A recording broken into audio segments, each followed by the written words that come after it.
Yo, what's going on, people? Welcome back to the channel. Welcome back to Saeed TV. We are live for another debate show. Big up to everybody who's tuning in right now. We've got man like Danny in the building. Danny, how you saying, bro? You good, bro? Just trying to battle COVID that we were talking about off camera, innit? I'm just Yeah, trying to man. survive. Guys, I'm not too well. I got the C Rona, but we had to do the show, man. We had to do the show. And yeah, man, big up to everybody's here. But yeah, it's just watch out, people, man. This C Rona's back, bro. This C Rona's back, man. You get me? So as much as I'm not happy, you get me? It's international break, so I can't get away with it in that aspect. But yeah, man. Hope you're well. Danny Griggs is in the building. Griggs, what are you saying? I'm doing good, bro. Enjoying the nice fall weather. International break. My country plays in 40 minutes. So, yay. Play Ireland. So, that's a crucial game for qualification. So, after this, I'll be locked in for that as well. And yeah, just chilling.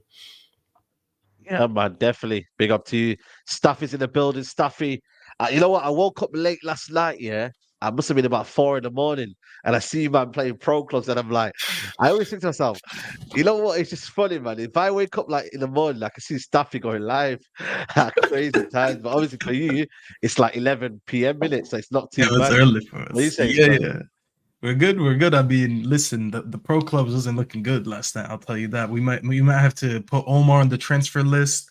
You know, we might have to Yeah. sign a new winger because Omar's playing like Palistri out there.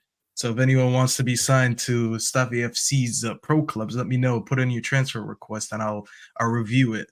But all good, man. Yeah. All good. I hope you're feeling well. I know you're talking about COVID. You and Danny. Hope you guys feel well. Don't get too sick with it. But we're here, bro. Another debate show. Make sure everyone in the comments and in the chat smashing the like button. Get engaged with us. You know, send your comments in, your super chats, and let's get this show started, bro. Yeah, let's get it started, man. Make sure you like the video. Over 400 in the building. Manchester United to launch an investigation. It seems to me that this club doesn't want to get out of the kind of headlines, Danny. I'll start off with you. Manchester United to launch investigation into injuries. Manchester United have launched investigation into why their first team squad has suffered so many injuries. Um, Listen, only Man United can do an investigation about themselves, innit? You know what I'm saying to you? But Danny, what do you make of that news, man? United investigating as to why the frequent injuries are happening this season. Obviously, we've got loads of injuries, but I feel like it's a backlog of last season as well. But are we ready to say the uncomfortable conversation as to why this is happening, or are we just going to blame it on certain personnel? What are Oh, you saying, Danny? but listen, I'll get to that. That's funny. That's funny you say that. Or you of all people saying that. Yeah, I yeah, say to I have to be you, honest.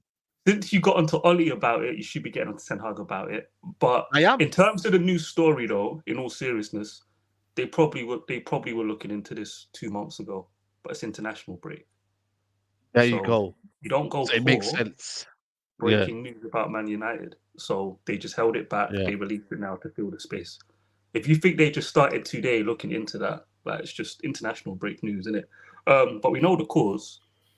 We know the cause. The manager and his decisions. Last season, if you said to any logical person, do Man United have the squad to do limited rotation and compete in 4 competitions? The Mm. answer is no. In fact, nobody would have the squad to do it on limited rotation unless you're Liverpool with their dodgy fitness program. Don't know how they managed it, but you saw what happened to Liverpool when they went into 4 competitions. The following season, they had Yeah, injuries and they declined. And this is a club and people respect their coach and their medical department.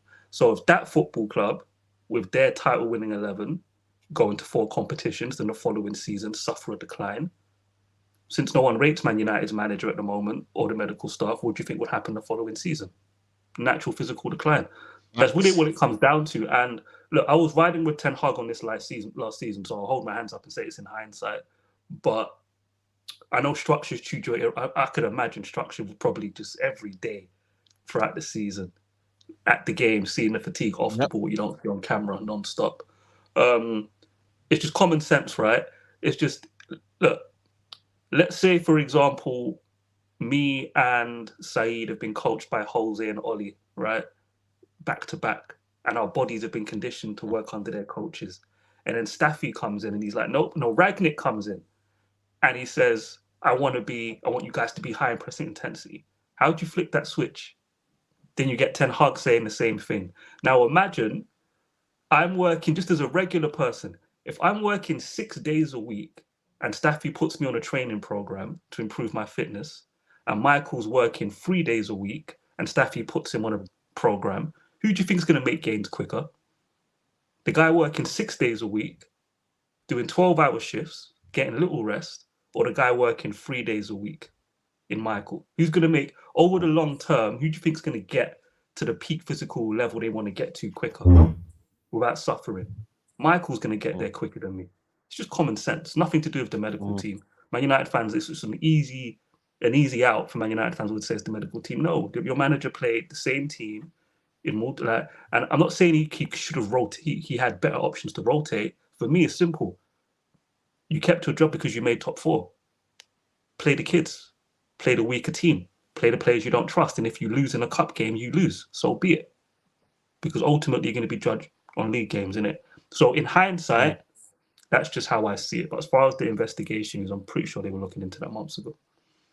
There's another bit here. Big up to this Liverpool fan. Deal with it. We had 4 injured in the COVID time. There's a bit here on. It says Man United are looking at whether the post-World Cup busy schedule has played a big role in injuries. United played 41 games from the end of December to the end of the season, the same amount as Aston Villa and Brentford did of the whole of last season. Obviously, they weren't in any competitions in that regards, or went out early in that regards, maybe cup games. But you know what, like, Staffy, what are you saying to this, man? Is it all down to Ten Hag? Is it a bit of both? You know what I mean? Because like I said, man, the fact that, we did play a lot of competitions, there's a balance in it, though. We need to have a balance of, do we want to win trophies and get your best opposition, or do you have to trust the squad? It's a bit of balance in that regards, man. You know what I mean? But what were you saying, Staffy? I mean, you could trust the squad all you want, but that doesn't mean that the squad is going to stay healthy and be invincible. Then you made very good points. We understand why Ten Hag was not rotating much last season. He wanted to listen when you come in and you're trying to play a new style of play, especially that the new managers before you weren't really remotely similar to what you were trying to do. We need more time on the training pitch, on the training ground. You need more time on the pitch. The more time you get these players together, the quicker they adapt. So that's why every chance he got to play them, whether it's the Carabao Cup, the Europa League, the Premier League games, the FA Cup, whatever it is, even when he was doing these behind closed door games, we've never heard about these games a lot until Ten Hag came in. We had like 3 of them in the beginning of this season and a couple of them in the beginning of last season. So Ten Hag has been physically demanding a lot from these players in order to get his style of football. But like Danny said, you have to blame him like we blame the other managers. When Oli was overplaying certain players, when Jose was doing and overplaying some players, we used to blame them. In order to Ten Hag get what he wants on the pitch, he risked these players getting injured. He risked overtraining them. And to add to that, the news that came out early in the season that we don't have a permanent, we didn't have a permanent doctor or something like that. Like our doctor was interim. We had like our medical staff was interim, something like that.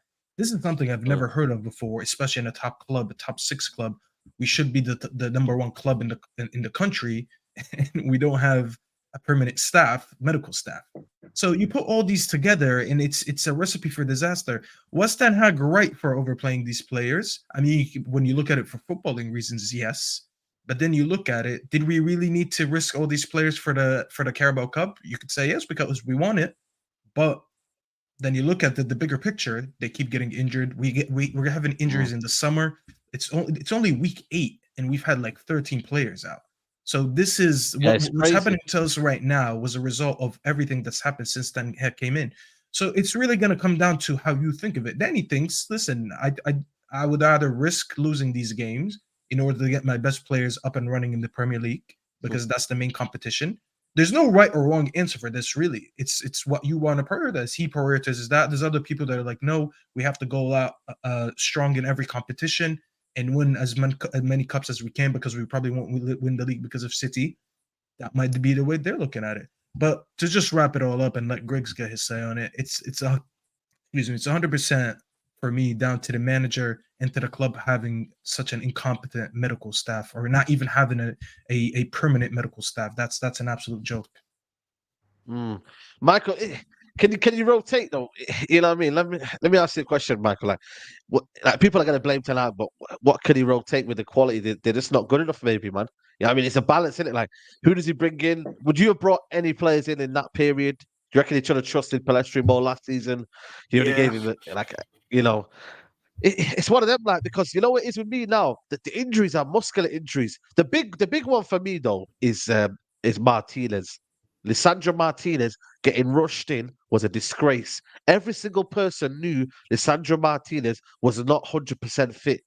You know what I mean? Even your dog could have known that. You know what I mean? Like, let's be real. No, everyone knew that Lisandro Martinez didn't come back 100% fit, yet we rushed him. Is that down to the manager? Is that down to the medical department saying to the manager, he's okay?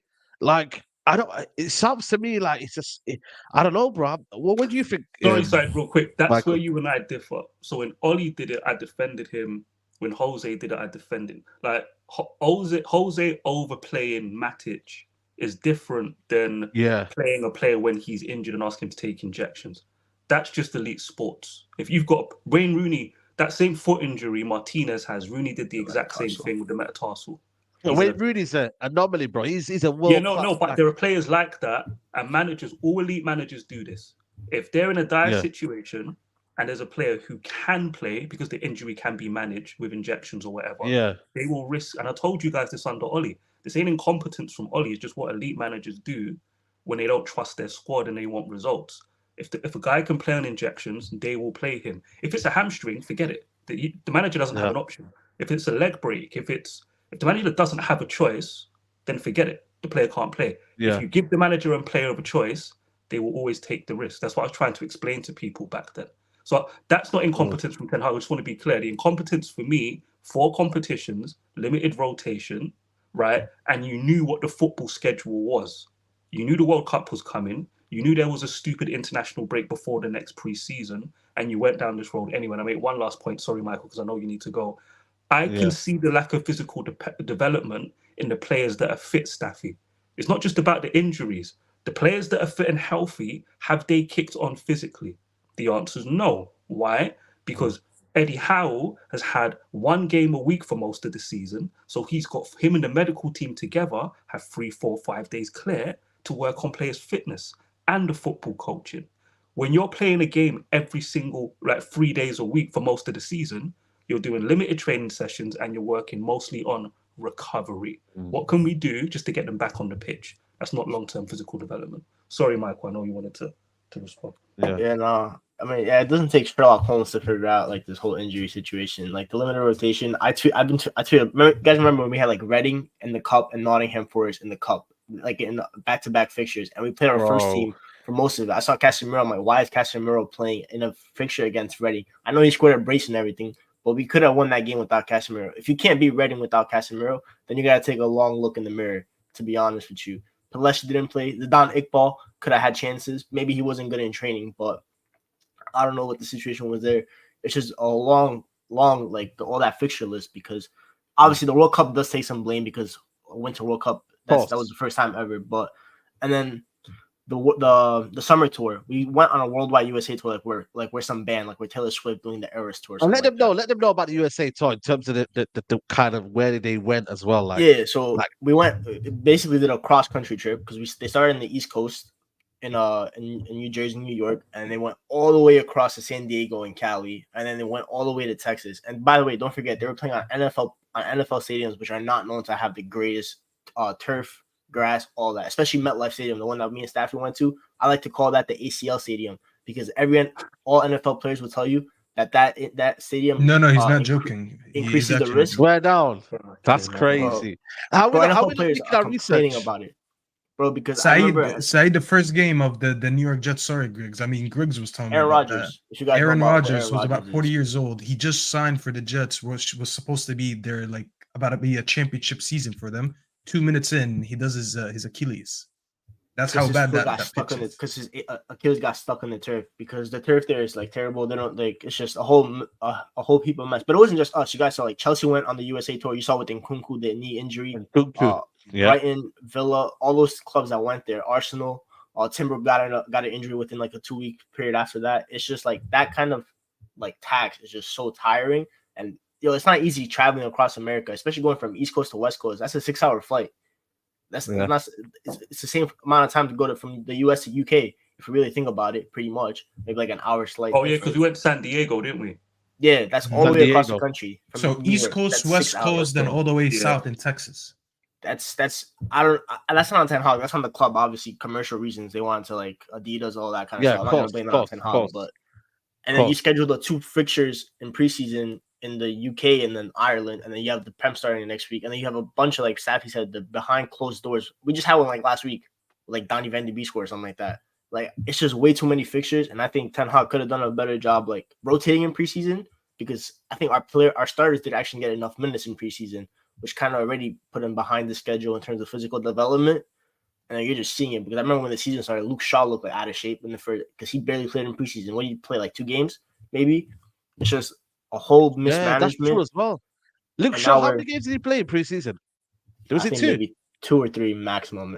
And our starters didn't play a full 60 minutes until the last preseason game against Lens. That was the only preseason game they played more than 45. I remember Arteta in that game, like United Arsenal at MetLife, he played his starter 70 minutes. I remember checking. Casemiro had exactly the equivalent of 2.5 games in preseason in terms of minutes. So you add the minutes up, it was equivalent of 2.5 games. Yeah. I mean, Eriksen did come out and say, the amount of games we had as well, 8 games is not normal. I mean, what's the average that we normally have? I don't know what the average is of Man United. Can we speak about Eriksen as well? I know Eriksen has the pacemaker, but if you look at how he looked when he came in to what we did to him by that Reading game, the manager did that, and everyone could see it coming. True. And there's people that were getting on to me, and I was like, no, we're playing Reading. I'm just going to say it, shithousery team, mid-level team. Someone's going to kick our players and someone's going to get injured. It's probably going to be Eriksen because he's one of the weakest physically. I don't know who's going to kick him, but somebody in that Reading team. I said it before the game, Saeed. Don't play someone like him against the team that's going to do that shithousery. And it happened. And Casemiro played in the Forest game as well, Michael.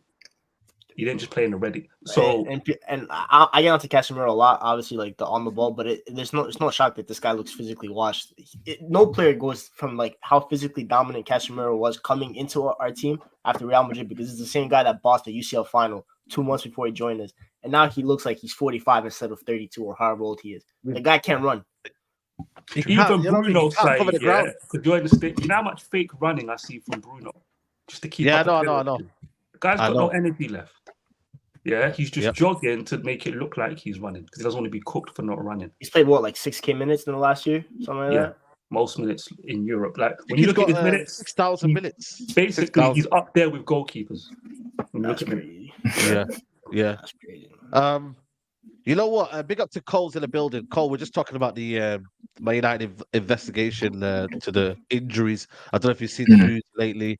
Yo, why do you sound so serious, Saeed? Man, the investigation. That's what I'm saying. They're making it serious. I don't know if they're trying to sensationalize it. I don't know, but only our club would do that when it's our own incompetence. But I mean, a lot of people are saying, blame preseason. Erik ten Hag overplayed his man. Cole, what do you think? Because I know we get it. Casemiro's not the same player anymore, according to some people and whatnot. Like, do you feel like it's self-conflicted what we've done to our players? Like, it's our own problem. Like, we've created this problem. What do you think? Yeah, I don't think it's like one particular reason. I think, we've seen a lot of players. I think Van Dijk came out earlier this week, and then Rafael Varane at the beginning of the season saying pretty much we're playing too many games. Like, the players are just playing too many games, and even next year the Champions League is going up in games. Now there's going to be, I don't know how many exactly more games. I think like 4 more in the group stage or something. And so now it's going to be even more. They're playing in the Euros. Most of these players are going to be playing in the Euros over the summer. And so the players are clearly playing too many games. And then in our situation, Erik ten Hag took over what I think is probably like the worst squad that we've ever had. And so it's not like a deep squad, like a Man City, like an Arsenal, like some of these top teams where he has the, the luxury of rotating a John Stones for a Nathan Ake or something, or a Bernardo Silva for I mean, say what you want about Calvin Phillips, but he's probably better than our options at the moment. Like he doesn't have that depth, that luxury to be like in his first season where points and winning games is at a premium. Like I don't necessarily blame him for like just rolling with the players that were winning him games. Maybe in hindsight, he should have rotated a little bit more in like the cup games and whatnot, but we won a cup playing those players. So and that's what we look back on now. It's like in this tough period, like, oh, but Erik ten Hag won us a trophy. So that's like kind of one of his saving graces right now. So, and injuries are, it's hard to just like put it on one thing. Shit just happens sometimes. I think I came in when you guys were talking about the preseason tour, like that was definitely a factor. A lot of minutes just piling up and just too many games with a not deep enough squad, and you're having to rely on players probably too much. But I mean, some of it probably can be put on Ten Hag a little bit. Some of it can be put on the lack of squad building, and then some of it is just like injuries happen. So in these sort of circumstances, it's hard to just like blame one specific thing for me. Big up to everybody watching. There's over 700 who's in the building. Make sure you smash the likes up, people. Brandon be talking. Appreciate the donation. Goes, athletes in the States fake injuries all the time to get contracts or leave a team.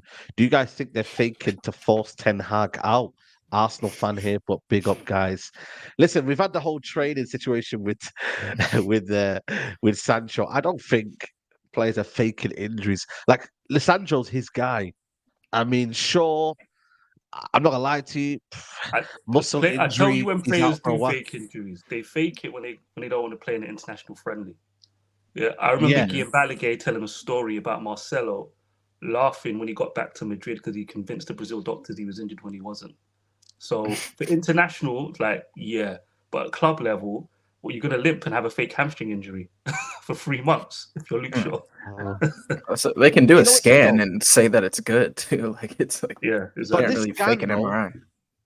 The problem is though, what kind of scans are we doing, man? Because I always feel like these injuries, it's like Wan-Bissaka. This guy's one of the most athletic players ever. He's out for 2 months. Straight What's his like injury? That. I think it was a hamstring. Yeah, hamstring.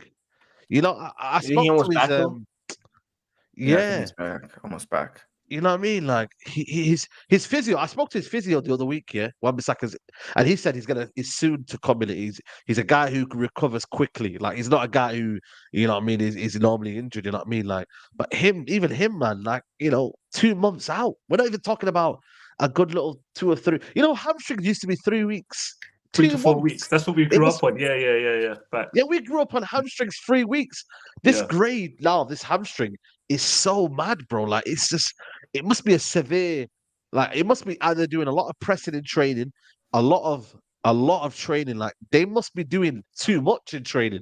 I don't know, guys. Like they must be doing too much in training, like too much pressing. Maybe by the time they get onto the pitch, they're so exhausted. I'm not making excuses for the players, by the way, because they've been a shambles. But I'm just saying, like, we don't press well as a team. Have you noticed? We need to call we never ever press well. Look, Ten Hag's experiment, which I was with at the time, just didn't work. They must suffer.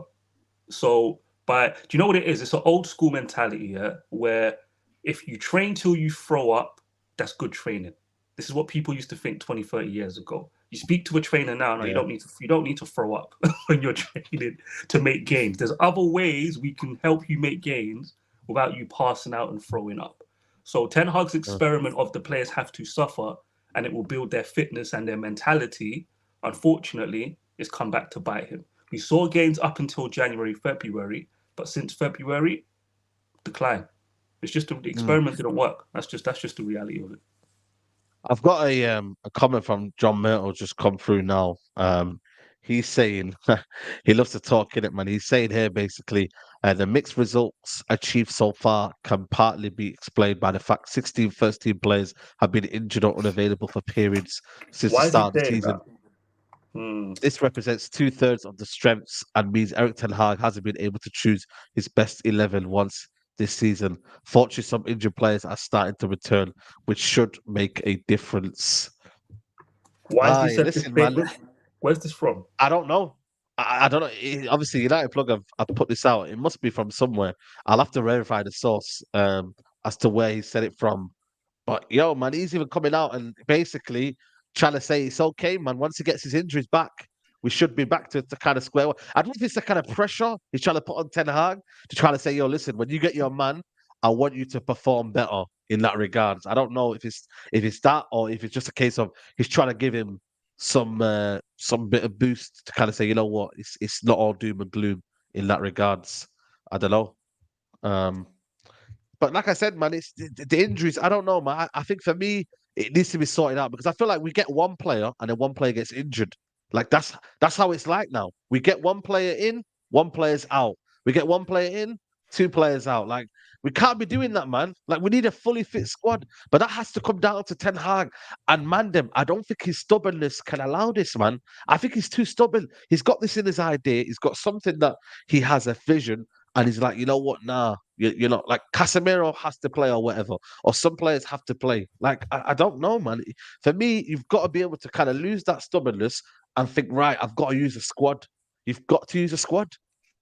Well, the problem Fans is with forum. sorry, go ahead. Okay, we had a fans Oh forum. yeah, I forgot that came out today. Or was there fans forum? Yeah, Okay. I'm trying to figure out why, because these guys don't speak often. They don't just be talking to talk, innit? So Yeah, Ten Hag's stubbornness though is we knew he was stubborn coming in. Ajax fans warned us. They said the one thing about Ten Hag is that this guy's like the most stubborn guy you'll ever see. They talked about his lack of rotation. Obviously, he got away with that Ajax because level competitions obviously easier. You know how 4 competitions you do in England, but it's the one thing that we all knew. But we kind of gave him the benefit of the doubt and figured more competitions, bigger squad maybe compared to Ajax. Maybe he'll rotate a little, but he doesn't trust the guys. It's like for Bruno, for example. Last year, he didn't really trust anyone. And the moment he started to gain trust in Donny van de Beek, he went and done his Achilles, which kind of ruled out any backup playing for Bruno last season. Casemiro, who was our backup DM last year? McTominay, he's not going to trust McTominay, so that meant Casemiro. And Rashford's backup was Garnacho, and when Garnacho really got started kicking, like around March, that's when he did his ankle too in that Southampton game. So every single time, like that's why those 3 always kept playing. And this year, you're kind of seeing him a little kind of like go away from his stubbornness. Casemiro getting hooked at 45 minutes against Brentford. No one expected that. Let's be serious. Rashford's getting hooked earlier and earlier as the games pass. It's just Bruno, but he's the captain now, so he's probably not going to be getting subbed off many times. do you know what it is though, Michael? If he stuck to his first 11 and was stubborn with the Premier League fixtures, that's my 11 for the Premier League. Is the most important thing. Fine. And then the rest of the competitions are like the Palace game, right? He made changes. No Bruno in the squad, no Rashford in the squad. Hannibal started, Garnacho started. I was like, if we lose, we lose. But you have to rotate. I agree. And You have to rotate. That's I'm not even talking rotating for the Premier League matches. I'm talking for the cup games. Just for the cup games, you were playing your strongest 11. You were playing. Yeah. Everybody knew Eriksen's coming off at 60 minutes. We had like a 3-month period where everyone's looking at Eriksen. Oh, look, he could run over 15 yards. Now it's 7 yards. Now it's 5 yards. Now he can barely run. Like we could all see it, and he kept playing. Let me tell you, that Newcastle game, yeah. You know how big that Newcastle game is to Ten Hag. He's going to play his strongest 11. You know who we play straight after that? I think it's Man City, is it? I don't know what it's City Man right City. after Sheffield. No, we play City before. City first and then Newcastle. Oh, you're talking about the cup game? Yeah. It's midweek between City, then Newcastle, then I forgot who we have right after. He needs to accept where his bread is buttered. Like, I think he already picked up a trophy last season. I think now that the trophy drop is over, I don't think he needs to prioritize a League Cup again. Yes, it would be nice to win. I don't know, man. I don't know. But hear me out. I feel like I'm not saying we're a cup team, man. We're a cup team. I think we're a cup team, man. Here's the thing, Said.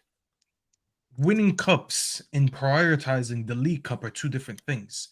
I can't go because we're in 3 cup competitions, right? I mean, the minute the League Cup is over, I think that's when we start the FA Cup, something like that. FA Cup starts in like January. FA Cup. Okay, so it's a month. FA Cup starts in January. Okay, so it's a month before the League Cup final. That's even if you reach the League Cup final. I agree with Danny. I don't think we're in a situation where we can prioritize every cup that we play in. Are we gonna win the league? No, but should we prioritize the league? Yes. We need to have a strong finish in the league. We can't afford to finish below all these top 4, top 6 teams and it's looking like it so far because of our injuries. We're in a situation where we need to be play our best players in the Champions League and in the league, in my opinion, because we look like we're about to get knocked out from the Champions League anyways. And there you go. There's going to be an extra round that you play in the Europa League because the people who drop from the Champions League have to play that extra round, like when we played Barcelona last season. And then you have all the cups again. And we're complaining here about squad depth and all that. If I don't have squad depth, I can't really prioritize all the competitions. I need to know that realistically, I'm either going to beat up my team and get injured again like I did last season, or I just have to drop competition just for the greater good of everything else. Because I'm okay with us picking the League Cup last season. I don't want to go and win the League Cup again. I don't care. I want to win something better, yes. If you told me if you have to win something and it has to be the League Cup, I'm like, okay, I'm fine, but I'd rather prioritize something else. And we don't have the squad to go all front ends in all four of them. So I agree with Daniel in this one. We have to start prioritizing the competitions that we want to win. We need to prioritize the Champions League because we can't get knocked out of the group stage. We're already on the 0 points from 6. We have 4 games. You win all of them. You win your doubleheader against Copenhagen, and you could get second place. And then you're back in the league, and you need to focus. I don't want to be I'm not doing Europa League again. I'm just telling you guys that. I'd rather finish bottom of that Champions League. So do I. That's what I said. For sure. Yeah. Max, I think First, second, or fourth. Third, I don't want want nothing to do with that Europa League. I'm sorry. It's just more fixtures. I will not watch games on Thursday nights. I will not do watch-alongs on my channel Thursday nights. If you guys want to watch Europa League, Saeed is going to be live. Tune into Saeed. I won't be available on Thursdays. You know what it is? Like Ten Hag needs time. That medical team and this manager, they need time on the training pitch with those players. They need time in the gym. They need more rest days. We just got our doctor, right? That's a couple weeks ago. We've always had a club doctor. There was just the interim and a grace period and blah blah blah. Like that's not the issue. Yeah. This the people need to understand. I don't just coach and then I just hand over the players to Michael. That's not how it works. That's how fans think it works. Independent of what I do as a coach, Michael should be capable of getting Saeed to peak fitness. No, you have to do it together. And if you're I don't think Premier League fans really understand this yet. We have more rest days in this country than any other league. Sorry, more recovery days. Because the football's more intense. We do more recovery work here. You've heard Everett and players who've played in England and played in foreign leagues have always spoken about this. This league is more brutal, right? So if you're spending more time on recovery, you're not trying to build peak fitness because you're just doing recovery work. There's a game on Monday. Sorry, game on Sunday, game on Thursday, game on Sunday, game on... it's just... You need that grace period. Newcastle had it. Klopp had it in his early days. Klopp was notorious for playing bad teams in the cup. Why? Because when he had that 2-month period when there was no European football, 1 game a week or not in the cups, I can be on the training pitch. The medical team can build players' fitness properly. When you're playing, how many games did we play Saeed last season? 60, 65 games? There was 70. I think it was, you know what? Yeah, it could be. You take 65. over from Ollie's and Ragnick's Man United team, you play 65 games. Where's the time to build fitness? On the training pitch. There is no time. All you're doing there is no time. No, there's no time. There's no real time for proper prep. That's mad, you know. Big up Omar in the building. Omar, I don't know if you've seen the news about the injuries. Man United investigating as to why we're getting so many injuries and whatnot. I mean, just by what you kind of see at Man United, what do you think is a problem? Is it Ten Hag? Is it the players are just, you know what I mean? Them man are not ready for it. Them man are buckling the pressure. I don't. But first of all, big up everyone in here. Sorry about being late. My bad about this. New York traffic ain't the best traffic to be in. But whatchamacallit, I don't think it's Ten Hag, bro. I think this has been a root of the problems post Fergie era. You get what I'm saying? It's been one of the major issues. We've seen it under Ole a lot too, especially. And at points, it really even came a point where I thought players would come in and just collect basically a therapy check. Like Cavani was a perfect example. Half these Pogba, half these guys would be they were less available than they were more unavailable than being available. So of course there has to be some type of investigating, because I mean, I don't know what are they going to be investigating, but I don't know if it was when Ronaldo came out and he personally said that our training and our training basically areas and everything is not up to standards and it's basically shit. Maybe that's a massive reason. Charlie Savage said it yesterday. As well, that Reading is the same as United's changing room. We get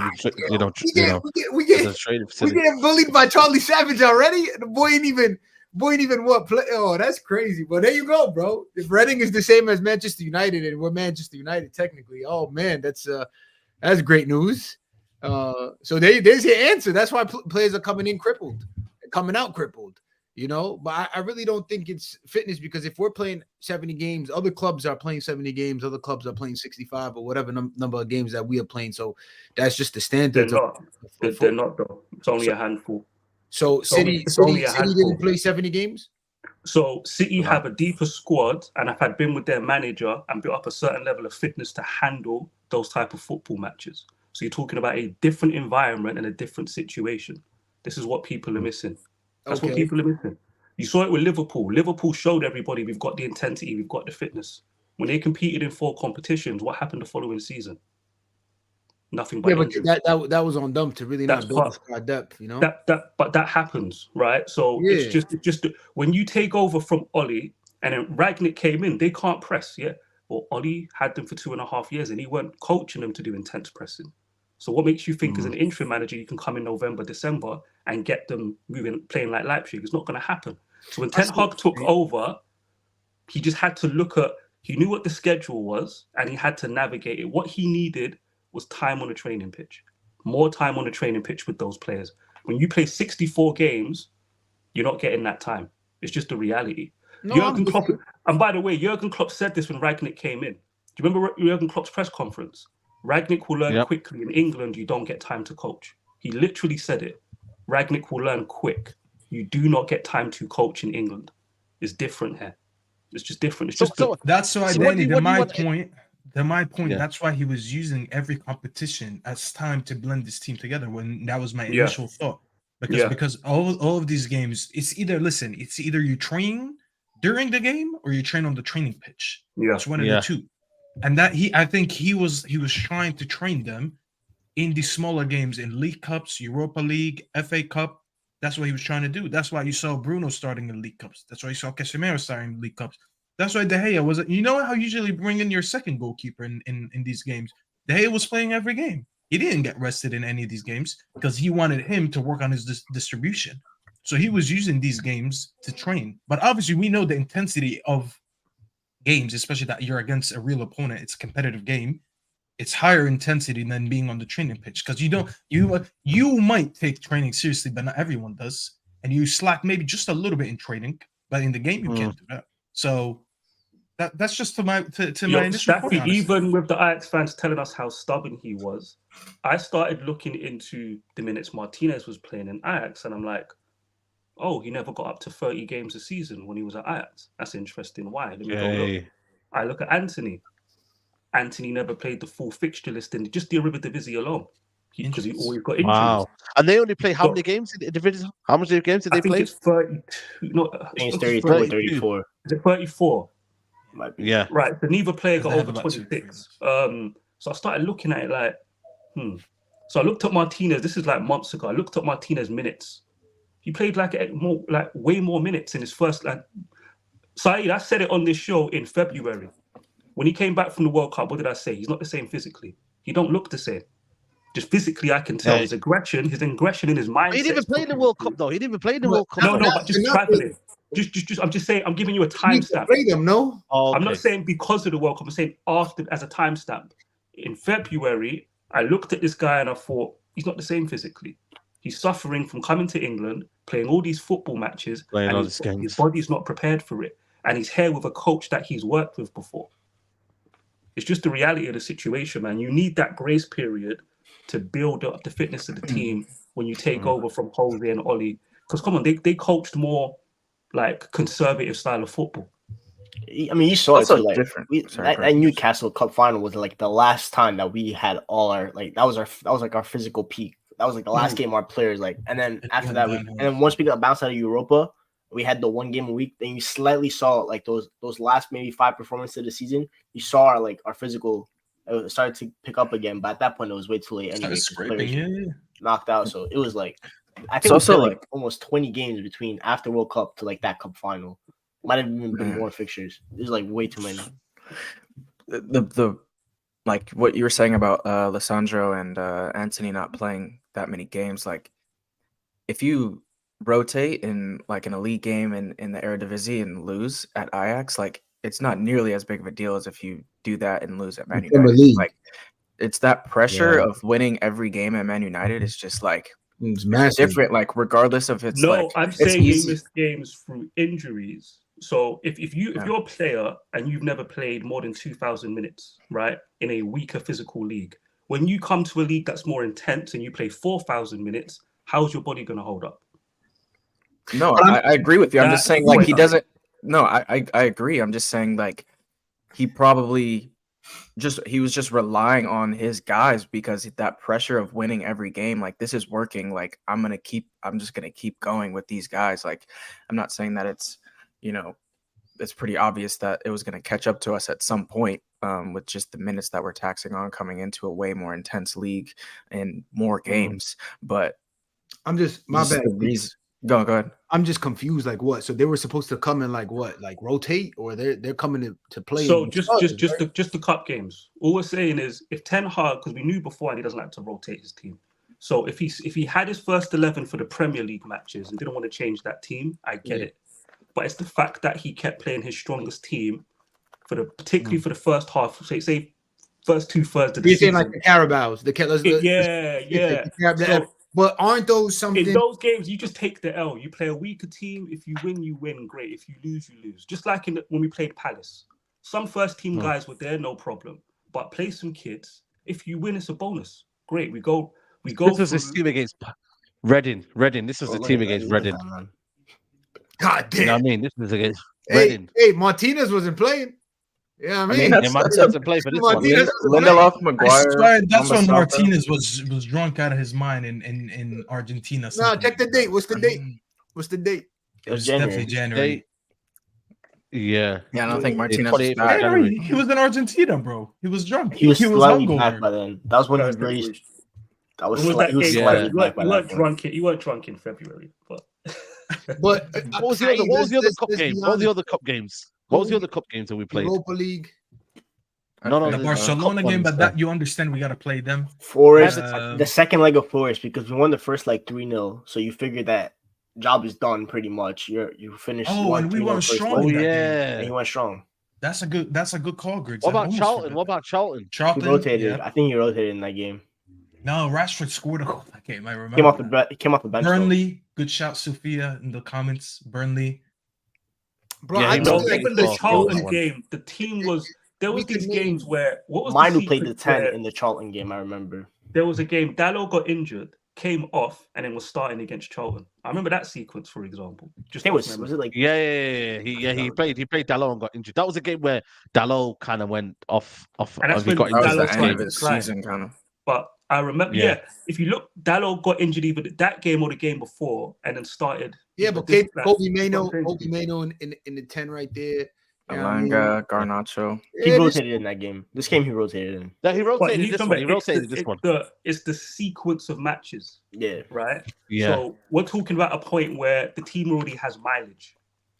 No, I'm with you. But you know what it is too, though, bro? It's his first season. What's your name? Jarvis or what's your name, my brother? Devil's Detail. Oh, Daniel. Oh, Daniel. Jarvis is crazy. Where's your Jarvis from? I don't know where I got Jarvis from, but Jarvis is insane. Yeah, my fault, bro. My fault. My apologies, Daniel. I don't know where I got Jarvis from. I could have sworn I heard of Jarvis. But I feel like it's his first season in the Prem, right? First season in the Prem. You kind of want to take it on a storm, like what? Like he won the Carabao FA Cup final. Like I felt like it was a statement for him to like, you know what? Let me show these people. Let me show. I'm here to make a name, to make a statement.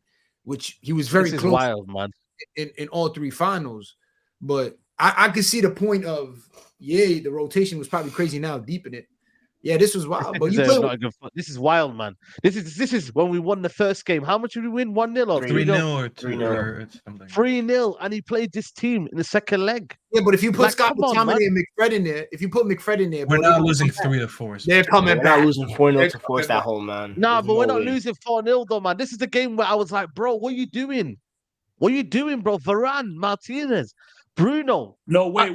This is crazy. This is why I disagree with you. That's the league game, so I don't have a problem. Let me tell you this is Carabao. No, that's not the league game, Danny. That's the League Cup semi-final. No, it is. Look at the scoreline. Semi-final. Oh, just like that. Oh, we played them that many times. Yeah, We we played played them them. No, we four played them times in the last second leg, season. second leg, bro. I forgot it was 2 legs. You know, look at the team he played in 2 the legs. 3-0, the first leg. Sorry, look at the first leg. I'm All right, let looking me at go it with the now. first leg. Let me find the first First leg. It's also the semi-final. That's to get to the final. Like he wants Yeah, to but just we ensure. That won. was done first leg. Yo, he finished the guys, job first we leg. won So 3 the No, first I leg, get the first leg. I get the look, first leg. It's not Martinez about the first played, leg for me. Casemiro played, Ericsson played, Bruno played, Rashford played, Anthony played, and we know Weghorst was this guy back then. Weghorst was playing every single football match. Vegas Yeah. was good that game. I can't lie. That I was saw a him game like that gassed 25. me up. I I can't lie. swear, Weghorst played 25 games in a row. Like I promise Playing you, I think he every played 25 game. games That's in a the row. first game. That's the first game. That was But even that's that, the it's strongest like- 11. Can when you I check talk how about- many I get minutes this, those though. guys played? Said, when I talk about sequences, this is what I mean. So the first game against Forest, the first leg in the Carabao Cup, look at the front line. Rashford, Bruno, Anthony, Weghorst. We play Yeah. Reading 3 days later. It's the exact same front line. That's what I'm talking Yo. about. It's the exact same front line. That's why you're spot on. Yeah. That's when I talk about sequences. Ericsson and Casemiro played in both games back to back. These are the sequences I'm talking, and this is after they've got mileage from whatever World Cup, previous games, whatever. Oh. These are the sequences I'm talking about. That over time just hurt the team in the long run. And look, I get what he was saying. Bro. I think if we do this, the players will suffer, learn to push through that barrier of mental fatigue and physical fatigue, and they'll be better for it mentally. I get what he was saying, and he probably thought he was right. Top 4, finished 3rd, won a cup, got to a final. But when there's an international break after the season, and then you have a pre-season tour that's driven by commercial reasons, so you're West Coast, East Coast, and South of America, you pay the price in the long run. It's just the reality of the situation. Like it is what it is. Like I said, man, you know what I mean? We'll see how this investigation falls. But ultimately, I think for me, a lot of it does come down to Ten Hag in terms of he needs to rotate better. I think that's the bottom line in it. We can mince it up about, medical department and whatnot. But ultimately, when they come on the football pitch, it's down to Ten Hag. And he's the man that basically says, you are playing today. So let's see if he rotates now, because we've got a lot of games coming up. So maybe he now, but then now he's on pressure. So will he even do it? Last year he didn't have pressure, guys. This year he's got pressure. He needs to what play I'm worried about? The Newcastle game. You know why I'm worried? Because City are already out the cup. I'm worried that he's gonna look at that and be like, "There's an easier route with Man City out the cup." Exactly. Maybe, especially if he gets past Newcastle. Nah, winning the Carabao back to back is crazy. I don't think he's gonna look at it, because if we knock out Newcastle, then who's our biggest contenders for that cup? It's Liverpool, Arsenal. Chelsea. Two teams that really don't go for cups anymore, especially Arsenal. Wait, Chelsea's out, or- Arteta does not really care about cups like that. He's shown that already. And Chelsea, Yeah. back to back Carabao. they're gonna care because they don't have Europe, so they have the luxury of focusing on the domestic cups. You know what I'm worried about, Said? Even when he gets everybody back, the baggage and the trauma for all the nonsense that I've been seeing the last 3 weeks is still with the players anyway. It's not the clean slate that people think it is. Because when you get players come back, that's great, but some guys are suffering from confidence. We've seen the self-sabotaging. I spoke about the last time I was on the stream side, self-sabotage. Then what did we see against Brentford? Casemiro mistake. Even then, Lindelof mistake. Then an Onana mistake. Like, so all these guys were coming back from injury. They're coming back to these players who were self-sabotaging. So it's not necessarily a clean slate for him. That's why I'm worried for the manager. Because that's one thing I do sympathize. I sympathize with him. He hasn't had a fully fit squad from the start of the season. Like, you haven't seen the team that he relied upon last season for 4 games, everybody fit. You ain't seen his new signings with those existing players, 4 games, everybody fit. Hasn't happened. There's no sequence where those options have been available to him. So what you've seen him make mistakes with are the circumstances he found himself in, which is an injury crisis. He's made mistakes in an injury crisis. That's what I think John Murtagh is basically speaking to, what you brought up from the fans. This has happened. We haven't navigated the injury crisis well. But we're Man United. Why would we? Look at, you know. I think he's been able to pick his. Sorry, go ahead. No, go for it.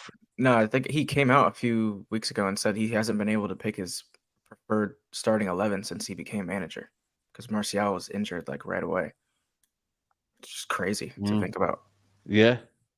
No, that's facts. I want to move on to the latest news coming from Laurie Whitwell about Van der Gaag on the radar of Ajax. I don't know if you guys seen this.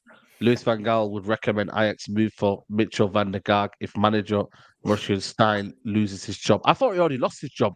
Van Gaal is working at Ajax as an advisor and is influential. Danny, I thought he lost his job. I thought he sacked Maurice Stein. Did he not sack They it? sacked the technical director. Yeah. Oh, technical sacking director. everyone, bro. Okay. That's a Is similar that name. Misler Slint? Is that Misler Yeah, Slint? the guy is who was at Dortmund, I think, innit? Yeah, and Arsenal. Yeah. And Arsenal, He's yeah. not got a good track record. But I don't know. Listen, I don't know whether this is going to be something that will happen, but Ten Hag doesn't need this, does he? You know what I mean? Let's be honest, man. He, Well, I he think don't need that, does he? Will also said in the article Go that back, Michael Carrick.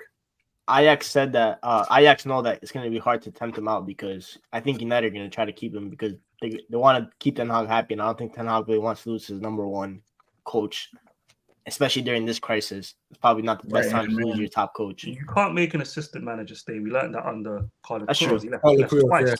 Left twice. Yeah, it depends if the guy Yeah, wants. we If did the it guy for really real. wants to leave, then you could. I'm sure he probably wants to leave because Ajax is probably. It's even though Faria they. left, job didn't he? type Faria shit. left Mourinho. Faria left Mourinho. That's true. Yeah. Remember? Who else left him? Carl, was it who left? Was it Kyrgios? No, Like, who I'm left, not gonna lie. Everton? The way we can't Real defend Madrid. cutbacks, I'm not necessarily opposed Yeah. to this. I'm not gonna lie to you. Wow, agendas, yeah. Come Do you know? on. I tell you why. Like maybe, yeah, Ten Hag doesn't do as much coaching as people think. So it could be a blessing in disguise. Maybe Van der Gaal going makes him, instead of being the overlord, overseer in his watchtower, like this is your Justice League, yeah, he's on the ground actually doing more training. So the players can't hide from him. That's what I'm saying to you. So I don't know. Maybe it could benefit. I don't know.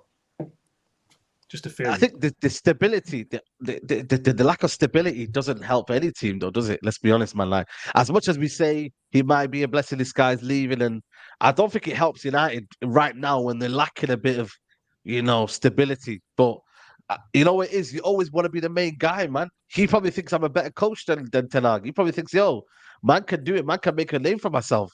Van der Gaag might be the guy to bring Ajax back to, you know what I mean, for what they knew. Because you've got to remember, he was probably the brains behind Ten Hag at Ajax. So he's probably thinking, I can take that job back. They are 16th in the league. So if he can get them back up to, I don't know, some sort of Europa League positions from where he was last season. Yeah. Remember, he was a manager before he linked up with Ten Hag. Don't forget. Was he? Was he? For who? Can't remember now. Grong, what's that? I can't remember now. Groningen. Ronnie. Gronge. I He was think Van managing Dijk. someone. Yeah. I think Van Dijk used to play there. He was managing, so I can check now. But he Robin was too, right? managing. Yeah, he did. That was his last club. I don't know. I don't know. I just hope. I think it's waffle though, Saeed. I'm not gonna lie. I don't think it's the time to lose an assistant coach midseason. That maybe he could sign a deal like starting next season, but right now is peak. Right, that's what I'm saying. Right now, we can't afford to. Because he lose was it. pushing Not for a lot. him the most. Remember when we was coming? Like Yeah. he wanted him the most. He's like, I have to bring him with me. I have Yeah. That's it. He was managing The Ajax youth team. Excelsior and NAC. to. Yeah. Yeah, And his then last from coaching job was the 1921, Ajax youth team. That's the interesting thing. 1921, he wasn't with Ten Hag in the first team. Oh, there's Jarvis. My bad. Yeah, that's the Jarvis. Big up Jarvis. I mean, that's right. Yeah. Ain't that interesting? Yeah, that's what I'm saying. Like, the team that people love is not the 21-22 team. No one cares. Like, people love the 18-19 team. Van der Gaag went his coach for that team. Who was his coach then? I don't know. I think he might have been coaching more. Oh, I think, you know what, man? I don't know, man. I'm not gonna lie to you. I think this team needs freshening up, though, man. If he wants to stay, he can stay. But if there's a new one coming in, and we see a new coach coming in, and we start playing better football, you know what I mean? I don't know. Maybe he has a lot of influence on Ten Hag and the way we play. Because I've seen it before. transitional This football. club. I've had a manager who had other people coach, and I've seen the pros and cons of it depending on the coach you're speaking to. That's what I'm saying to you. But Yeah. when You know Carlos who his Queiroz left- assistant for that team? Remember, Alfred René Schroeder. Molestein took a step back when Carlos Queiroz came in. René Molestein was still there. It's just Carlos Queiroz took the lead. But when Carlos Queiroz left, well, René Molestein stepped up. Yeah. Maybe we need McLaren to do what Ten Hag. Remember when Ten Hag was doing all the meticulous work for McLaren? Maybe Ten Hag. Yep. McLaren needs to return the favor and do that for Ten Hag if Van der Gaag leaves. Do you know what I mean? I don't know what McLaren's still McLaren here. does, man. I don't know what At the end McLaren of does, the I'll be day, honest with you. like McLaren's I'm been a open. myth, man. But do you know who Ten Hag's McLaren. was at Ajax, that 18-19? It was their coach from last year, Alfred Schroeder. The guy that coached Ajax last year. That was The big head dude. Yeah, the Is he other, bald as the well? more bald guy. He was. Why more did he get bald than sacked Ten by Hag Ajax, was. by the way? Why did he Oh, get is he sacked from bald as Ajax? well? They're ass. Yeah, the super, the Yeah. mini me looking dude. His That's big what I'm ass saying. head, huge head. Oh, I know what you're talking about now. Yeah. Yeah, Odin. Bro, his head. That's I've never crazy. seen. That's I've a never pause. seen it like No, that. that was a big pause. Big, but I don't even want to break it down. You know what we do at Stuffy TV? Whoa, That's whoa, whoa, fair. whoa, whoa, whoa, whoa, whoa, whoa, whoa, whoa, whoa! But we don't have that. I'm gonna have to send Saeed Yeah. that clip for the. Do you know what it podcast. is? Last week, Saeed said Yeah. something that was a pause, but nobody was around that plays the pause game, so I just stayed quiet. I was like, "You lot can know." Listen, He's no seen one Yeah. knows the pause He's seen game. Americans. He said, But "Let me Staffy play and pause." Omar are on that. If you're around, because I played that game, so now you guys are here. Yeah, we can. Danny, stop if you pausing. watch my channel, that's all Omar does, bro. Sometimes we don't even talk football anymore. It's just mad pause moments. I'm like, bro, let's go back to the Yeah, football. pause. We can't be moving Yo, sus like that. in Spaces we call it a pandemic because if you really break down football phrases, it's nothing. It's but crazy. pause It's words. crazy. Every football Yeah. person is a pause. It's impossible to get away with Like, that. Okay, so split when we and play center, pro clubs, like- Omar says stretch out the D. Do you guys Hey, say yo, bro. Chill, Saeed, yo, is that a pause? Is that a pause in English or no? Yeah, You Yeah, guys yeah, say- yeah. Yeah, I was definitely. doing, Big I was pause, doing man, big commentary pause. for a FIFA stream, Staffy, and I was like, they're working the ball really well, and I'm like, Yo, No, that's fair, man. That's fair. This That- comment, that's bad. let me just Still a pause though. how's that a pause stretching the D? Like stretch out the defense. nah, that's a pause. That's a pause. Yeah, just say defense, then, innit? Stretch Don't your say defense. D. That's what you Oh, got to you say. mid-game. You mid-game. Yo, just stretch out the Saeed, D. this is why he is on the transfer list. This is why Omar's on the transfer list. We can't focus when we're on the pitch. Yeah, that's why, man. Now I know why, man. Now I know why. I'm gonna read this comment here from John Mel. This is again from the fans forum. Go ahead. Go ahead. I'm sorry, bro. He says here, we are also looking at why we have had so many injuries to improve prevention in the future. Some of them are impact injuries like Kobe and Ahmad, who are unpredictable. Others are muscular and could reflect the volume of matches played over the past year, including last year's World Cup. Bro, listen, man. I hear you and that, but also, man, we got to talk to the manager, man. He's like a rotation. I do think the Ahmad, the Ahmad one was a weird one. That was happening pre-season. Kobe one was a freak one. Let's be honest. But the muscular one, this is where we need to kind of understand. It's a volume of matches. But this season, if we do get them, then we have to look at how many times we're rotating our squad. That's as simple as that, man. So let's see what happens next year. If we get same issues in the following year, that's where we can say, right, okay, now this is a deeper issue rather than just random injuries here and there. So maybe if we keep getting these injuries coming January time when everyone's back, then we have to have them questions in it. Simple But as that. Saeed, I keep saying this. Don't just let the injuries distract you. Are the players that are Yeah. fit, have they developed physically? Yes or no? Yeah. There you go. And I keep saying I this to Man wanna- United fan. The medical department does not do it by itself. The manager and the way he coaches has to be linked into the way they do their medical work. It has to be done together. You can't split them up and say it's their fault. It's as a collective. It's just the reality of the situation. So if I don't see I look at the players that are fit, I don't see them kicking on physically. I just don't see it. Yeah. The guy who looks the best is Mason Mount. That's because he ain't been here for the last year. He didn't play no football last year. Yeah, and he's Dallo has. He's got lots of energy. Why do you think that is?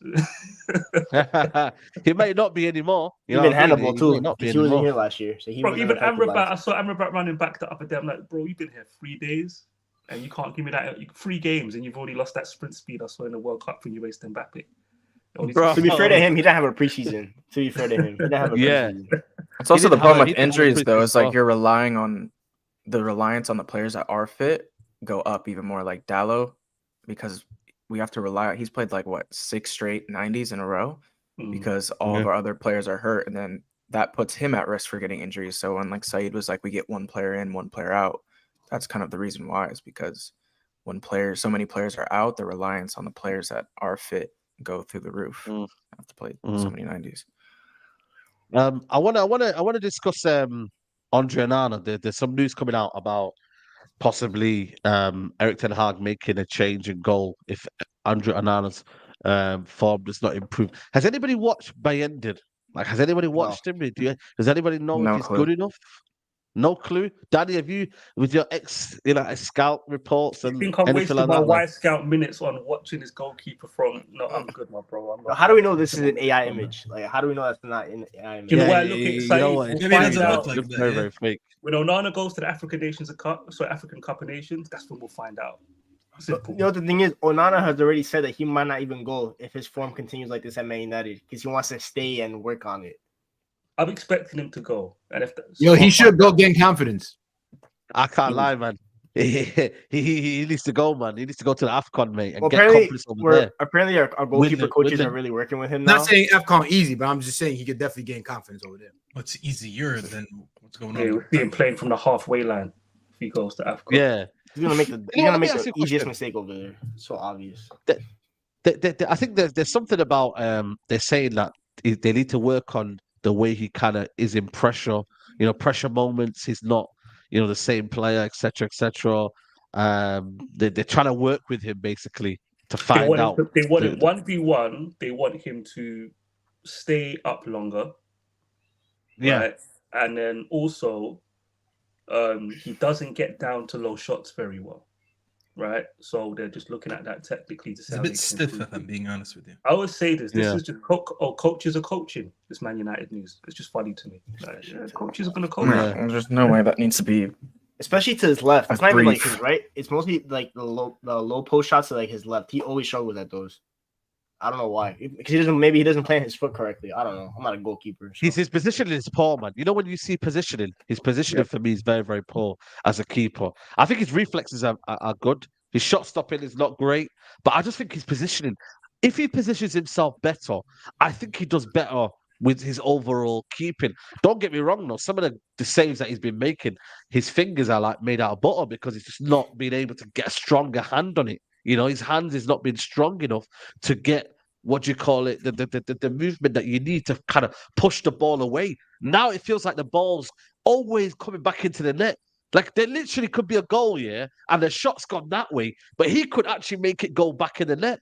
And it's just so frustrating because you're like, he's a good keeper. Like, let's not do this. But A, it must be pressure, and B, It's I not, don't know, it's man. not, it's not pressure. I did an evaluation on my channel. I wanted to give him 2.5 for every out of 5. I wanted to give him a 2 or 2.5 for most goalkeeping aspects. Yeah, because that's the reality. As a goalkeeper, he's bang average when it comes to. Only thing he's really excellent at is like coming for crosses, right? I think we're being a little harsh. No, He's definitely no. more than average. Trust me. He's definitely No. Denny has a He point. did He's not have talking the about. same energy He has- last season. Let's Wait, not. I'm telling people. He's the best shot stopper in the Champions League It for did the hate, past 3 years. and I warned. And you know what I did, Said? I showed the guys, on the stream, 30 goals that Inter conceded, But I told them I've watched him more. So they would thing. Oh no. And then I tell them, Oh, it's trust back. me. Yeah, I'll tell them, trust me. Look, I'm going to agree with you guys on the 3 out of 5, but trust me, we'll come back in 3 months and you'll change it to a 2. I can't lie. Because I'd seen more than them. So 1v1, I knew he was poor. He's not. Oh. He's terrible. He's poor 1v1. Yeah, near post, he has paranoia. He's not good at. He's not great at the near post. Yo, Daniel, you're being too harsh, my brother. No. I'm being harsh, but I'm saying like his goalkeeping skills, they're not elite. He's elite playing out to start your attacks. So I've always said this. Now you say we missed David De Gea. That's what you said. But Omar, this is why I'm different than most people. I said if you give me a goalkeeper that has Edison's weaknesses, when he first got to City, but he's excellent playing with his feet, I'm taking it. I don't care. I can take that. I can handle that. The challenge for the football club now: have you given him a settled back 4 that's elite on the ball? No. So you're not relieving pressure on him, and you're not trying. This is what we always do at Man United. We don't get. What do we bring him here to do? To be David De Gea in the goal with saves? No, we brought him here to start attacks. Do you have a back 4 in the midfield that can help you start attacks in a way that can link up with the goalkeeper? I like that. No, so that's the challenge for the football. I don't care about the. I can live with that if we're scoring goals, going from A to B quickly, and we win 3-1, and he let it in at the near post like Edison used to for City. I can live with that. Like, I don't want to replace Onana. I'm not. A lot of people already said Onana's a flop. They want to replace him. No, I'm no, like, not at no. all. Denny, you we said it got to give him perfectly, time, bro. man. We He's got got to 2 give him years. time, The man. football I'm giving him club 2 years. to That's what I'm giving enhance him. that back four and play the way it's supposed to, the way it's supposed to work. I think But teams Denny are, just You know said, what? This is the point, though. one second, guys. This point here. yeah, I mean, every goalkeeper needs a stable back four. You can't be a goalkeeper and It's play not with a just different that, guys, center back but- duel every day. Danny, what you just said was perfect because I said it too. I'm confused why Omar's so surprised because I said that to Omar a million times, but I guess coming Oh, from now Danny it's now, it this. means something to him. No, You but know, it's coming Why from is he Danny, always gotta go he to heard the Omar? accent. Listen, he It's heard the always- accent. It always comes. He heard the accent. There's Listen, a listen. difference. Oh, man. Hold on. There's a He difference heard an in accent delivering coming your from a message. British You know what I'm guy. saying? Staffy's probably literally red up top. You know what I'm saying? Veins coming out, and he's trying to explain you something when it's not the best circumstances to explain something. When we just take a defeat, for example, and you got somebody yelling at you trying to tell you the same message. This is just we're having a conversation on international break. It's a different outcome. Well, I'ma I listen said it for differently. months now, so I don't know what you're saying about defeats. I'm just No, saying. but what I probably agree with him he heard is what it. he said. He'd rather a keeper that makes the Edison mistakes, right? And then at the same time, it's just you bought him hit a ball. You didn't bring him to be. But that's what I'm trying to say because we brought in a goalkeeper who's gonna do all that stuff, but we didn't change enough outfielders around him. And I kept saying that.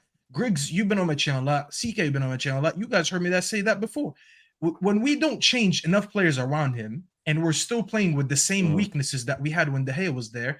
De Gea was there to bail us out most times. The reason we got rid of him is because obviously we wanted to play better football, and he started what he was known for, which is saving us about 2017, 2018, these years. He stopped doing that. So now you're not saving us, and you're not playing the football that's going to make us be on the front foot.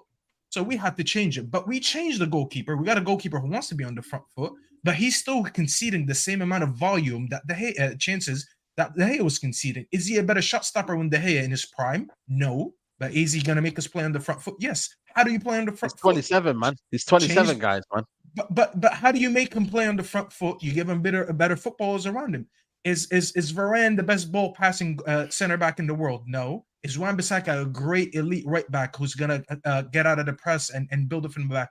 No. Luke Shaw, you can argue. Lissandro, yes, we got him for that. You look at your number 6. Your number 6 is not even known to be press resistant or even build up from the back. So even your main guy to bail you out when you're trying to build from the back is your 6, and we don't even have a 6 that could do that. So what was the point of changing the goalkeeper when we can't keep the ball? Because we're still not. Our percentages when it comes to possession hasn't went up. Yes, against the odd bottom half team, we do keep possession, but we haven't kept possession in big games. So we're playing a very similar way to how we had De Gea in terms of conceding chances and not keeping the ball. And we're wondering why a goalkeeper who Danny is perfect when he said that when it comes to shot stopping, he's not bad. I think they're overdoing it by saying he's below average. I think he's average. I think he's just an average. His best average attributes are reflexes. You know the kind of save where he makes where you got to tip it over the bar. Yeah, when I you hit think it he's with got your them. palm and it goes up. It's a low he's got shot. weak wrist. It's a low shot. His got low weak shot is the wrist. worst thing Weak about shot. him. Yes. But this fan base is reactionary. After 3 games, you all loved him.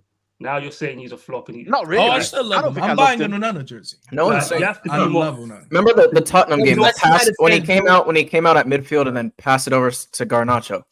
Changed my Garnacho life. scored. Staffy, do you know Change what's my going now? Yeah. So I tell people a secret, right? I don't know if you've noticed his sort of I know you guys watch basketball, right? So it's a catch and shoot guy versus What a if guy we don't? What if we don't, bro? That's Nah, crazy. you Yeah, have I don't know how I feel about you that. guys watch basketball. What do you mean by you people? There's no way you play the pause game and just watch NFL. It's impossible. There's no You way. know what if we just watch? It's watch not the real possible. soccer? Yeah. Yeah. So imagine you've got a guy, he's a catch and shoot 3-point shooter, right? His percentages when he has to dribble and shoot are low. Onana, people don't really clock this. His long distance kicking, don't get me wrong, little throw and kick over the top, he can do that. But from the ground, his long kicking is actually not good. It's not the best. It's pretty average. His range is short to medium. That's where he's elite. But how are we playing with him now, Staffy? Kick it long. A few the games. wide I kind of position, hit disagree with you. I see what you're trying to say there, but I get what you're saying. Last game, as an example, we kept going long. and people were saying he's doing I'm the same telling you, thing that he's he was not. doing. There's nothing special generally about his long distance kicking. Because he doesn't do it a lot. I disagree with you because I've There's seen him a nothing few special. He does it a times. lot. Where does it a he's lot. elite, where He did it he's well elite, against Brentford, though. He did it But well where- against Brentford. Do you not think But if you're that? talking Last- diagonals, I'm not talking diagonals to the halfway line or just there. I'm talking we're hoofing it up well over the halfway line, right? That's not where he's elite. He's elite short to medium range. That's where he's elite. All those clips that people showed you of Dzeko getting it, these were mid height balls just over the halfway line. That's his range. That's where he's elite. We're asking him to go 30, 40, 50, 100 foot in the air. That's not his strength. So we're not even playing to his strengths now. Now we're abandoning. Do you strength. think that's His passing circumstantial angles though? was the thing that was very highlighted. I agree with you with this short to mid passing. His passing angles for people who probably think I'm trying to be a tactical by using that word. Passing angles is getting yourself in the right position to make a pass that it's not really basic. Like when you look at his highlights when he was with Inter Milan, sometimes it's easy to just pass it to the right person. He doesn't usually do that. Sometimes he waits to get pressed so he can take. You know when sometimes he takes like an extra dribble to get past or further away from the attacker who's trying to press him to get a pass somewhere in the midfield or to the left or to the right. Where you look at it, you're like, wow, what a great pass. I didn't see that. That wasn't the obvious pass, but it was the difficult pass that he got very well. These are the things that he does. I do agree with you. Maybe going long is not his best thing, but I don't think he's bad at it because, I mean, as CK mentioned, that one ball that he played into Garnacho in his example, he doesn't do that a lot, but he picked out a player all the way on the opposite side of the pitch. He was bottom right and the pass was top left. No, and but he that's found supplementary. That's something he'll do every now and again. I'm talking. But that's what I'm saying. I get you. He bread and could butter. do it, but it's not his bread and butter, like you said. Yeah. I agree. That's the a better way Listen, for me to put it. Since this is an injury stream, Casemiro might have picked up an ankle injury last night. Bro, I'm Bro, just seeing that right now. The Man. Brazil manager just they It's came out the fine, though. article. Sit on the bench anyways. It's time to sit on the bench. If we can't beat Sheffield United without Casemiro, just forget it, man. He shouldn't be He shouldn't be in the 11. He should be sitting regardless. anyways. What does the injury do for me? Let me know who I need to go on loan and support another team for the season. Give me suggestions. Oh, I went to Spurs on loan. They're playing good football. I've been saying that since. We then. cannot He said, beat Sheffield United without Casemiro has to come off due to a blow in his ankle. Bro, man, this is what I'm saying, man. Like, What impact injury? Impact either that or he's Injury, faking yeah. it. He wants to come back to Manchester. Probably not though. He's already not going to play in the Copenhagen game because he got a red card, and we play Sheffield away, so that's 2 games, and then City. Sheffield I United. mean, this should could anyway, be it. so. This could be the gateway into him being. Bro, phased out. be careful what you wish for, guys. Man. That's all I'm saying to you guys. Nah, bro, let him sit down, bro. He's not good. We're good, bro. Let him sit down. That's crazy. Listen, let's see what this midfield can do because everybody thinks that there's one player that will fix this midfield. I'm guarantee you, structure. Right? I don't think it's one player, but we'll see. We'll see. Kobe Mano, come in. We're gonna go back to stardom. Kobe Mino's still not available. It'll be Ericsson and Amrabat in midfield. You know, then you got Mount possibly and Bruno Fernandes. But Bruno Fernandes keeps getting shoehorned to the right, so we won't see him in midfield anyway, to be honest with you. So I think he's starting Anthony come next week. Yeah, it'll be Bruno, Amrabat, and this is what I find really Saeed. When Anthony comes back into the team, what's he going to do with Mount and Bruno? It's going to be fascinating. Bro, it's going to be fascinating. It's going to be fascinating. I keep being told Bruno's the right winger. He's being phased out of the team. I'm like, okay, when Anthony comes back and starts right wing, we'll see that happen then, right? Yeah. No chance. It's Bruno, Mount, Amrabat, obviously. Let me ask you a question. What do you think's the best Man United midfield? Because I said now, for me, I'm not gonna lie to you, Ericsson in the 10 role, Casemiro, and for me, I'll put Amrabat still in there. Again, that's up to dispute with everyone. I'm Mount Bruno in the 10 row. You said Casemiro, Amrabat, and Ericsson. For 45 minutes. Ericsson, yes, that's my midfield. Man, bro, let's go. You're gonna get some control. Control and Casemiro don't belong in the same sentence. No, but okay, Casemiro's not been the greatest so far, but I still think for me, you've got an element of Christian Eriksen with the distribution, and the fact that he's clear for me of Bruno and Mount in terms of technically, and you got Amrabat to be the legs in midfield, and you got Casemiro. Mason Mount's better technically than Eriksen. You're capping. That's wild, man. That's wild. That's not wild, That's wild. man. Mason Mount is wild. definitely in our best midfield right now. Bro, 100%. Mount's a better ball carrier. Technically is better than Eric. It's just because he slows the game down, that's pretty shit. So it looks more obvious. Yeah. It's a wasted position, though, Mount in 10. It's a wasted position. Technically, overall, Mount is actually better than Eriksen. I disagree. We don't really play with the 10. That's the question, better than Eriksen. And by the way, we don't have a best 10, midfield. though? We don't have a best midfield, by the way. It's a big myth. Well, there you go. That's what I keep telling you. So Danny, when I keep saying take Casemiro out, will it solve any issues? Really? Like, let's be honest. We might not have a best midfield, but when I think of like maybe the 3 midfields I want to see, Casemiro is nowhere near them. That's all I'll say. Okay, fair enough then. That's a bet. But for me, I don't think Mount is a 10, man. I don't think it gives you a lot of attributes in that 10 role. I don't see it. Like, it's not a primary creator. Why do we have to play with the 10 though? Yeah, we're not even playing with the 10. What attributes, Said? Sorry? Why is he not a 10? Because I just don't think, for me, why is he not impacts the game enough in that 10 role. He's an attacking midfielder. That's what he is. I don't think you can rely on him to be your primary creator, to be honest. You can't. Yeah, that's exactly it. You can't rely on him to be a primary creator. You're supposed to construct the team so there isn't a so that's what most people want is a midfield. Basically, there's a lot of Man United fans that want Pep to be the manager and want that football at Old Trafford. Let's just keep it. Yeah, that's the reality. So what they want is 3 midfielders who control it, who can play on a half turn, drop the shoulder on people, to put the emphasis on the team working well to create. Here's the problem. See that midfield without Casemiro that I think Michael said he wanted? You can have it. Here's what's going to happen when you get that midfield that you like and we get the control. It will highlight everywhere else where we're weak. So when you see that our fullbacks don't have the quality, then you'll be complaining about the fullbacks more than the midfield and Casemiro. When you see that our attackers, their pass selection and their shot selection can be terrible at times, then you'll start moaning about them. Man United fans always have a distraction. It was Maguire. I do agree. We can't play a high line because of Maguire. I heard this for a year. Maguire's been out of the team. How are we defending high lines these days? I have a hot take about that, by the way. How are we? Because it was always about. I think low-key. That doesn't mean that we can't, that we shouldn't. I think Maguire is probably our best center back and able to marshal a high line. But it was always about the team structure. It was never about one slow centre back. That's what Man United fans always forget. So when I hear Michael, no control with Casemiro, please tell Michael. If his ankle's hurt, you'll get your midfield. I don't think that. I don't think there's really like we don't have like a set 11. We'll dominate the whole match. I just think there's like a better midfield in terms of like better. First of all, defending transitions better. Because I think Casemiro has been horrible at defending transitions. I agree. He's physically washed. So, like, for example, my ideal midfield would be Amrabat, Kobe, Bainu, and Bruno. That's the midfield I want to see. Did you just say Casemiro's been... Wait. Did you say Casemiro's been bad at defending transitions? He's been horrific, bro. Okay, you're supposed to rely on your team to defend transitions, not one player. The whole team has been horrible, but I think he's like him getting out of position and diving into duels and leaving us exposed. Diving into duels and being ahead of the ball. Your number 6 is always ahead of the ball. That's the biggest Casemiro hate now.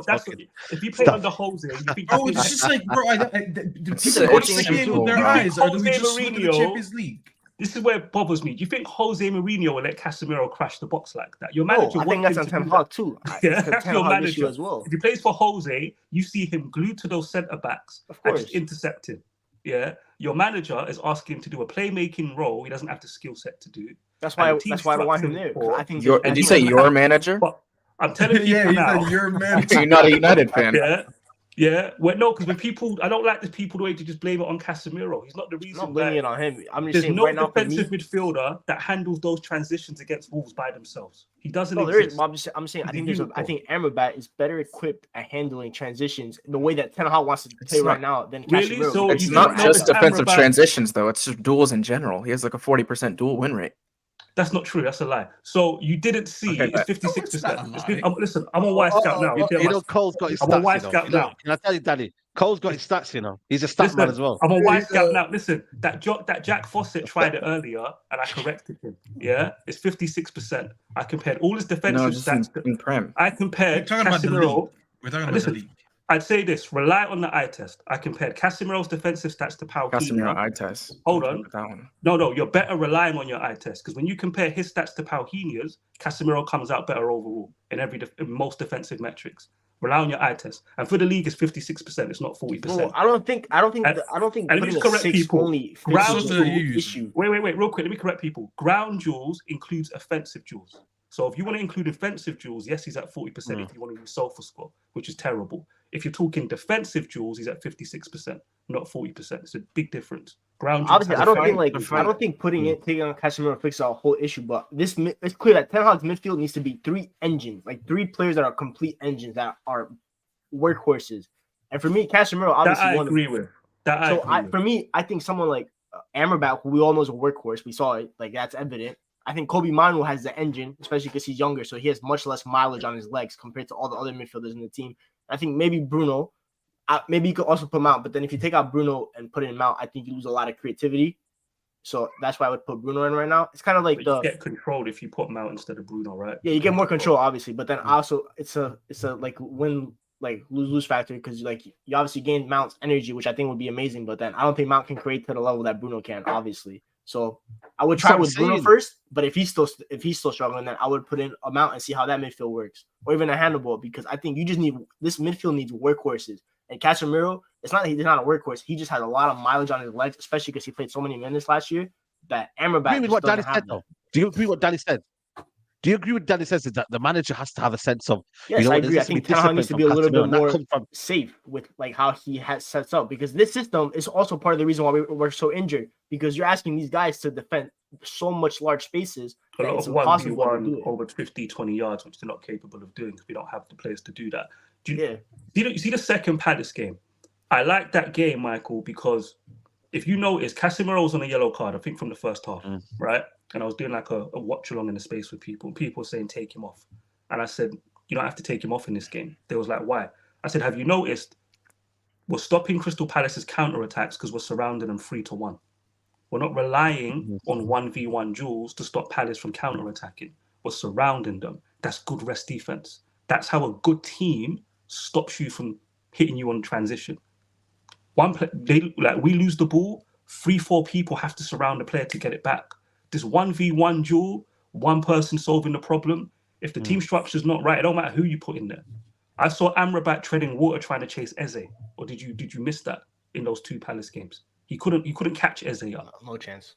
But we saw what Musiala did to him. Musiala took him for a ride the whole year. And the reason why Eze got through, he didn't get through a lot. That was crazy. Got through because our structure at times, we don't squeeze, we don't surround people. So a ball carrier will always. The way our structure's been, if the structure doesn't improve, a ball carrier will always hurt this Man United team. Which is don't matter who you play. I agree with that. Yeah. So okay then, just to kind of wrap this up, about 5 minutes or so before we wrap up, guys. Make sure you get 500 likes, guys. There's still over 700 in here, and we've been live for a while, so make sure you like the video. We've got 5 minutes, so we're gonna wrap it up. I think ultimately what we've kind of concluded is that Ten Hag needs to rotate better, and we need to find a balance in this midfield, because I look at it and I think the injuries are down to a lot, and then the players' form is down to a lot, and ultimately it comes down to structurally our team. When we defend, when we're pressing, it's not together. We're not cohesive together. And I think for me, ultimately, if we don't do that, then you're gonna get this situation where we're defending in isolation. Have you noticed, like, we're always defending, last ditch kind of 3v3, and it's like it's too much, man. The team needs to be together, and that comes down to the manager, man. We have to expect better.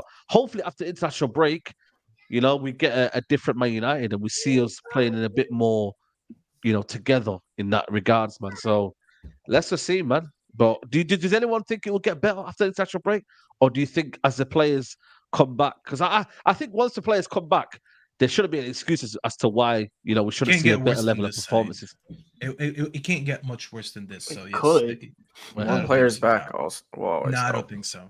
I think this is probably as worse as I think we're gonna eat. This season. I think we're really gonna eat. I think we're gonna get better from here. It's easier to get better than to get worse from this point, because we're pretty much. The only thing that sucks is if we get kicked out of the Champions League. A lot for me depends on that derby. Yeah. First the city, the derby. I think if we win that, Are we talking about the performances? Are we talking about the win-loss ratio and qualifying or not? Because I thought if you're talking about the way we're gonna play football, I'm already seeing that. We didn't get the best results in the last 3 games. We won like 1, lost 2. but the manner of defeat was a little bit different than the beginning of the season. Because in the beginning of the season, we weren't even holding the ball. Now we're holding the ball, Let me but ask you a not question, really being man. effective. Go ahead. Let me ask you a question, yeah. This is a very, very deep question. Do you think Ten Hag, damned if he does, damned if he don't, yeah? If he plays well but loses games, still the fan base is going to be on him. If he gets results and doesn't play well, the fan base is still on him. I It's think you're Manchester damned if you United. do, you're damned. That's just No, that's no, no. that's, I that's never. what you. I get it. We're Man United, yeah, but we're also not the team of Alex Ferguson and whatnot. I look at him right now thinking there's not much he can do right now. He has to do both, but ultimately, can he do both? You see it. He plays his strong 11 in cup games. He plays strong 11 most times. He's very, very stubborn. We've got a manager that he ain't gonna do what we want.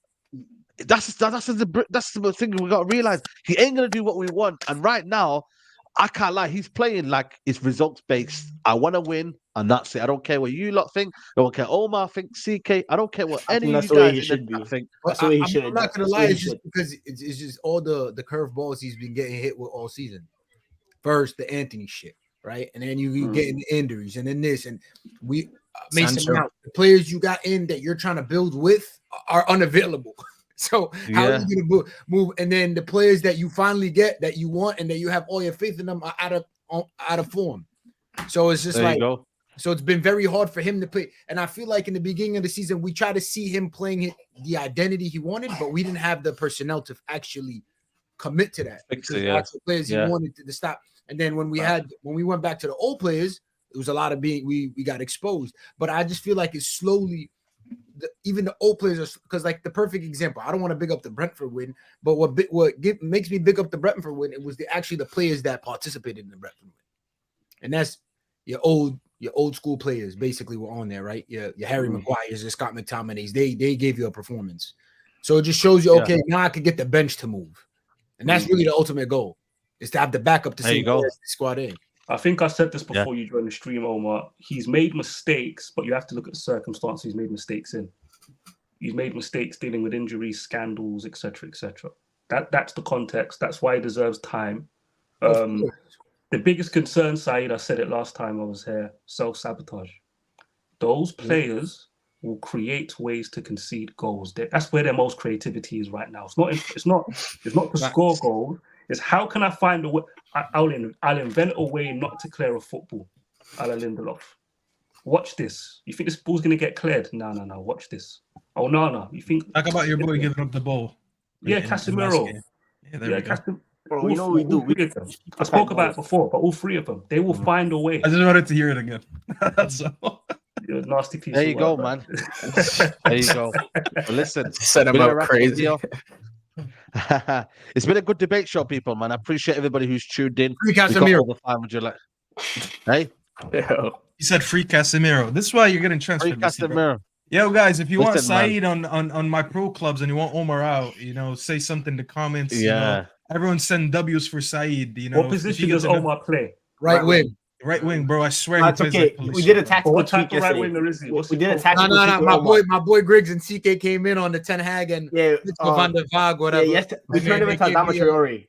Go down the line and cross. What's his profile? It used Bro, to be, I don't even know, bro. I asking my you. brother. I eat everybody online. Saeed, you know when you Omar's level actually a up. winger, Brother, don't worry about all this. Hold on. One second. Just 1 second.